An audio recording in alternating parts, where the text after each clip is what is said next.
So online, I just found an OCR version of Amiga Release 2 Getting Started in 1991 from Commodore, and it says there's a short section that says if your bridgeboard is in an accelerated Amiga 60, 20, 30, or 40, you must do one of the following things before accessing the bridgeboard under 2.0.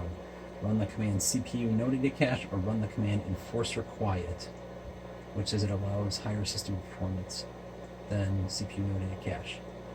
And you have to do that before bind drivers. So I'm optimistic that we found the problem. So this is a 30-year-old problem, right? So I'm going to run enforcer quiet. It says error CPU too expensive. What does that mean? Ugh. CPU no data cache.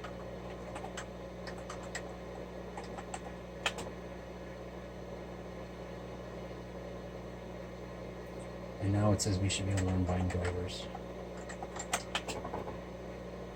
Spelling correctly. Ugh, not good.